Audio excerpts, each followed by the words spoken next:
بسم اللہ الرحمن الرحیم۔ السلام علیکم ناظرین محترم، اللہ سبحانہ و تعالی قرآن پاک کی سورۃ نجم میں ارشاد فرماتے ہیں، اے محبوب، کیا آپ نے لات اور عزیٰ کو بھی دیکھا ہے اور تیسرے منات گھٹیا کو بھی؟ ناظرین محترم، لوگ بتوں کی پوجا میں ڈوبے ہوئے تھے۔ مشرکین مکہ کے دو بڑے بت تھے، ایک کا نام لات تھا اور دوسرے کا نام عزیٰ تھا۔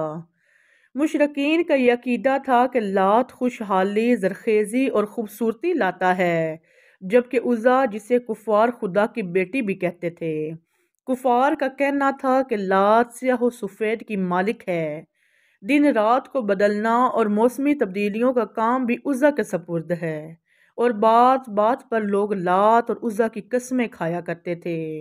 ناظرین محترم، کاہن لات اور عزیٰ کا نام لے کر خوب پیسے بناتے تھے۔ عرب کے اندر مشہور اور نیک سیرت آدمی جس کا نام لات تھا، جو کہ مکہ میں لوگ زیارات کے لیے آتے تھے، وہ آئے گئے مہمانوں کی خاطر مدارت کے لیے ان کو ستو گھول کر پلاتا تھا۔ یہ بہت ہی رحم دل انسان تھا اور ہر کسی کی مدد کیا کرتا تھا۔ صحیح بخاری کی حدیث نمبر 4859 میں حضرت ابن عباس رضی اللہ تعالیٰ عنہ کا ایک قول نقل ہے کہ لات ایسا شخص تھا جو حاجیوں کے لیے ستو گھولا کرتا تھا۔ ناظرین محترم، یہ بات بھی یاد رکھیں کہ اس زمانے میں عزیٰ نامی ایک نیک اور شریف لڑکی تھی۔ عزیٰ کے بارے میں یہ مشہور تھا کہ وہ اللہ کی بیٹی ہے، نعوذ باللہ، کیونکہ وہ طائف کے لوگوں کو ایک ویران مکان سے ملی تھی۔ اس کے والدین کا کسی کو بھی علم نہ تھا۔ ناظرین محترم، جب وہ جوان ہوئی تو انتہائی خوبصورت اور حسین و جمیل تھی، لہٰذا جو کوئی مرد بھی اس کو بری نظر سے دیکھتا تو وہ کسی نہ کسی بیماری میں مبتلا ہو جایا کرتا تھا۔ ناظرین محترم، جب ان دونوں کے چرچے پورے عرب میں مشہور ہوئے تو مکہ اور طائف کے سرداروں نے فیصلہ کیا کہ کیوں نہ لات اور عزیٰ کی شادی کرا دی جائے۔ ناظرین محترم، پیربائی میں مشاورات کے بعد ایسے ہی طے پایا۔ اس فیصلے کے مطابق لات اور عزیٰ کی شادی کروا دی گئی۔ اس کے بعد وہ اپنی شادی کی پہلی رات کے لیے کمرے میں گئے، لیکن اس کے بعد لوگوں کو آج تک کبھی بھی نہ مل سکے۔ لات کے چاہنے والے یہ کہتے رہے کہ لات عزیٰ ہمیشہ کے لیے امر ہو گئے، جبکہ عزیٰ کو چاہنے والے یہ کہتے رہے چونکہ عزیٰ کو کبھی کسی مرد نے ہاتھ نہیں لگایا تھا، اس لیے اس کی اس پاکیزگی کو ہمیشہ کے لیے بچا لیا گیا۔ ناظرین محترم، اس وقت سردار عمر بن لہی نے لوگوں کے رویوں کو دیکھتے ہوئے ان دونوں کے بڑے بڑے بت بنا دیے، اور جیسے جیسے زمانہ گزرتا گیا لوگ ان کے سامنے منتیں ماننے لگے، اور ایک دن ایسا بھی آیا کہ لوگ ان کے سامنے اپنی قربانیاں پیش کر کے ان کی پوجا پاٹ کرنے لگے۔ ناظرین محترم، ابن اسحاق رحمۃ اللہ تعالیٰ فرماتے ہیں کہ لات پر طائف میں آباد قبیلہ بنو ثقیف حق رکھتا تھا، اس سے ہونے والی آمدنی بھی انہی میں بڑھتی تھی، اور عمر بن لہی نے بنی کنانہ اور قریش سے کہہ دیا تھا کہ تمہارا رب سردی کے موسم میں طائف میں لات کے پاس اور وہاں میں عزیٰ کے پاس رہتا ہے، اس لیے لوگ ان دونوں کی تعدیر کیا کرتے تھے اور ہر ایک کے لیے حجرہ بنا دیا تھا۔ جس طرح کعبہ کو قربانی کا جانور بھیجا جاتا تھا، اسی طرح ان دونوں کو بھی قربانی کے جانور بھیجے جاتے تھے، جن کو وہاں لے جا کر بھینٹ چڑھا دیا جاتا تھا۔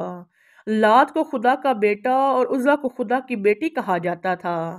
ناظرین محترم، فتح مکہ کے بعد آپ صلی اللہ علیہ وآلہ وسلم نے ان دونوں بتوں کو ختم کروا دیا، جبکہ ابن کثیر لکھتے ہیں کہ لات کے بت کو توڑنے کے لیے حضور پاک صلی اللہ علیہ وآلہ وسلم نے حضرت مغیرہ بن شعبہ رضی اللہ تعالیٰ عنہ کو بھیجا، جس نے لات کا بت توڑ کر وہاں مسجد طائف بنا دی۔ اسی طرح عزیٰ کے خاتمے کے لیے رسول اکرم صلی اللہ علیہ وآلہ وسلم نے حضرت خالد بن ولید رضی اللہ تعالیٰ عنہ کو بھیجا۔ اس واقعہ کو امام علامہ الوسی نے اپنی کتاب تفسیر روح المعانی میں اس طرح لکھا ہے کہ حضرت ابو طفیل رضی اللہ تعالیٰ عنہ سے مروی ہے کہ آپ فرماتے ہیں، اللہ کے رسول صلی اللہ علیہ وآلہ وسلم نے مکہ مکرمہ کو فتح کیا تو خالد بن ولید رضی اللہ تعالیٰ عنہ کو وطن نخلہ کی جانب بھیجا اور کہا وہاں پر جائیں اور عزیٰ نامی بت کو توڑ کر آئیں۔ چنانچہ حضرت خالد بن ولید رضی اللہ تعالیٰ عنہ وہاں سے روانہ ہوئے اور چلتے چلتے وطن نخلہ پر پہنچے۔ آپ نے وہاں پر ایک درخت اور حجرہ پایا چاچا حضرت خالد بن ولید رضی اللہ تعالیٰ عنہ نے درخت کو کاٹ ڈالا اور حجرہ توڑ پھوڑ ڈالا اور اسی کو عزا سمجھا۔